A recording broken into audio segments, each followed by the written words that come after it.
cuál es la razón de que la persona pues haya sido entrevistada.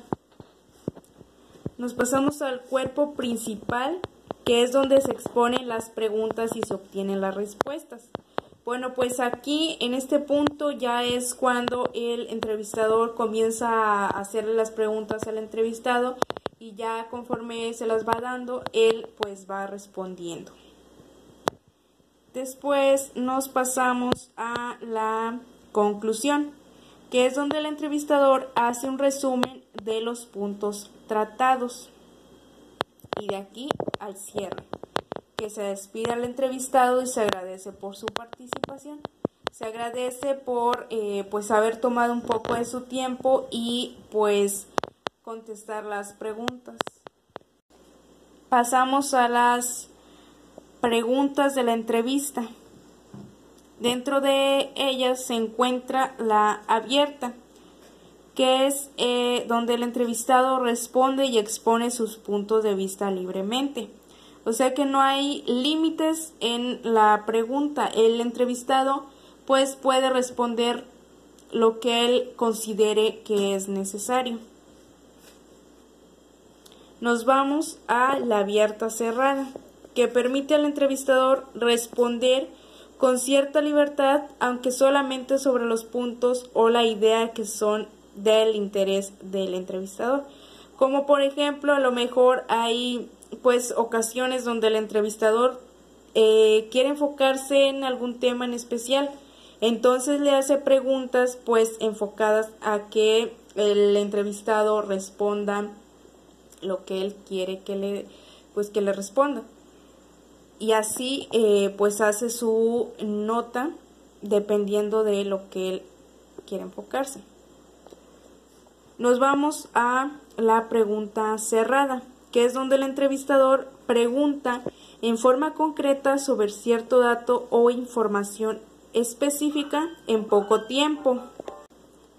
Nos pasamos a los tipos de preguntas y la primera es la objetiva, que es la pregunta que hace el entrevistador con un punto de vista imparcial. Como por ejemplo sería: para usted, ¿qué representó el hecho de encontrar?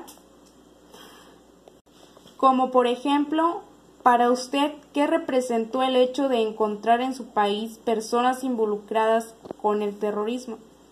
Al respecto, el entrevistado puede responder libremente según su criterio personal. Después nos pasamos a la dirigida, que es la pregunta que llegará a influir para dirigir o sugerir la respuesta que debe dar el entrevistado. Como por ejemplo sería: para usted representó malestar o enojo saber que en su país se encontraban personas involucradas con prácticas terroristas. Al responder, el entrevistado generalmente dirá que sí, se sintió enojado o molesto, porque esa era la dirección de la pregunta. Después de esta se encuentra la cargada, que en esta pues es la pregunta que contiene palabras cargadas de emotividad. Por ejemplo, para usted representó un gran enojo saber que los rebeldes que provocaron las guerrillas en su país son auténticos asesinos, además de estar involucrados en actividades terroristas.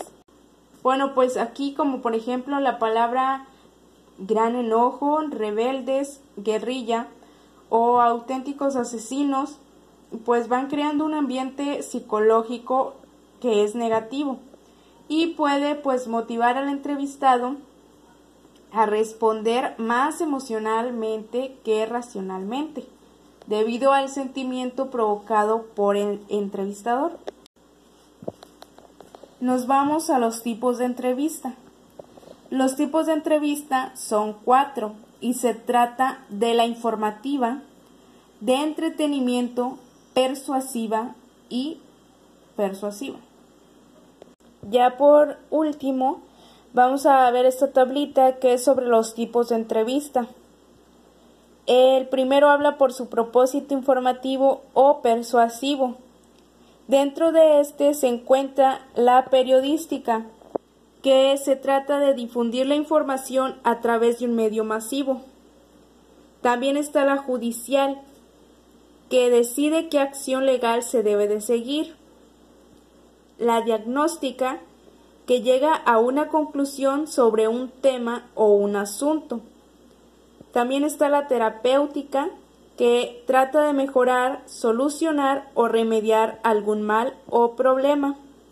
Está la orientadora o de opinión, que forma o dirige la opinión pública hacia cierta idea, creencia o actitud. La segunda es por su técnica de interacción. Es libre. Se refiere a que hay libertad de preguntar y responder, no se planea. Estandarizada, que se planean las preguntas y se ejerce cierto control sobre las respuestas. Estructurada, que se planean las preguntas y se pide el acuerdo previo al entrevistador. Por su temporalidad o frecuencia. Es única, se da solo una vez. Inicial, que da inicio a una serie de futuras entrevistas. Es periodística, que se realiza por periodos establecidos. Y la final, que es la última de una serie. Con esta tabla terminamos de explicar nuestro mapa mental que trataba sobre la entrevista. Muchas gracias.